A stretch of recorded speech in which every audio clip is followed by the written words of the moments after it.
प्राचीन काल में एक सेठ जी के 7 पुत्र थे। सातों की विवाह हो चुके थे।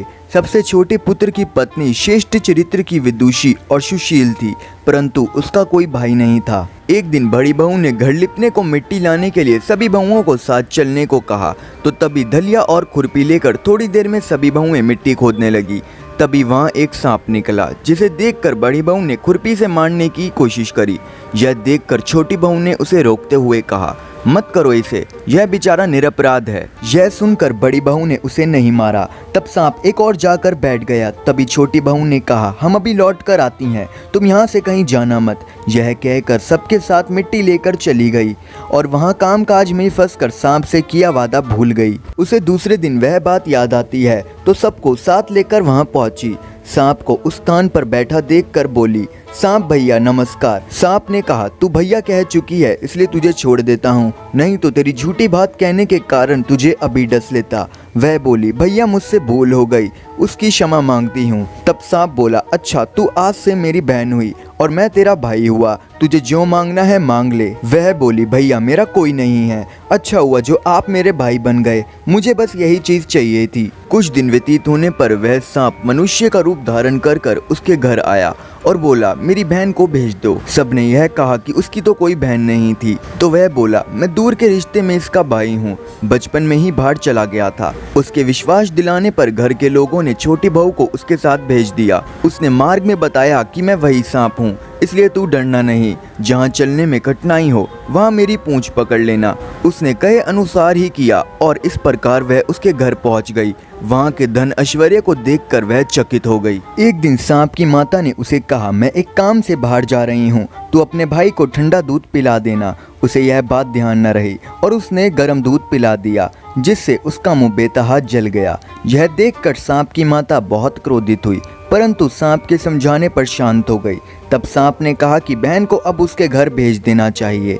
तब सांप और उसके पिता ने बहुत सा सोना चांदी और जवाहरात वस्त्र भूषण आदि देकर उसके घर पहुंचा दिया। इतना ढेर सारा धन देखकर बड़ी बहू ने ईर्ष्या से कहा, भाई तो बड़ा धनवान है, तुझे तो इससे और भी धन लाना चाहिए। सांप ने यह वचन सुना और सब कुछ सोने का ला कर दे दिया।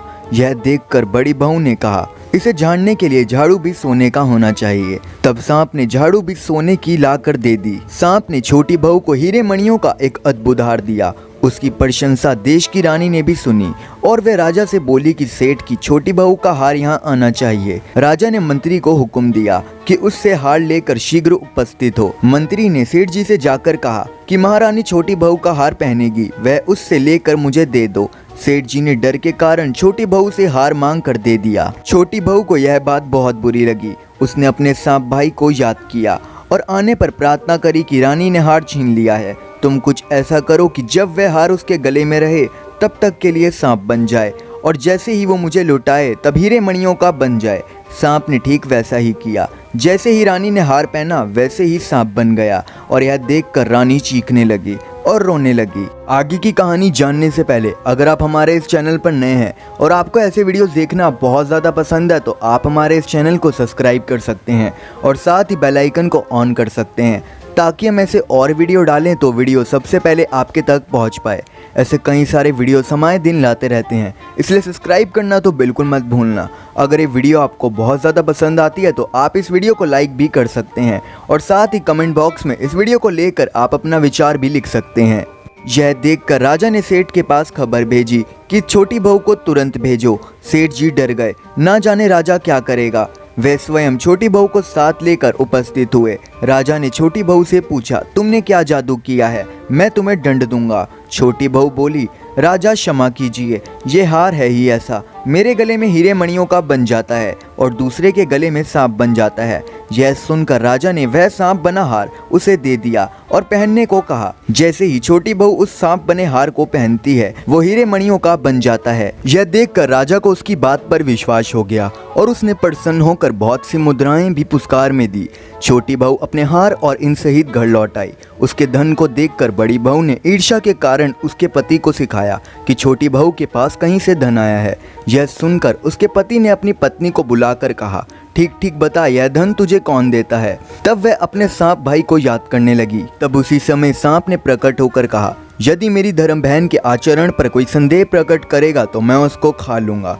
यह सुनकर छोटी बहू का पति बहुत प्रसन्न हुआ और उसने नाग देवता का बड़ा सत्कार किया। उसी दिन से नाग पंचमी का त्योहार बनाया जाता है और स्त्रियां सांप को भाई मानकर उसकी पूजा करती हैं।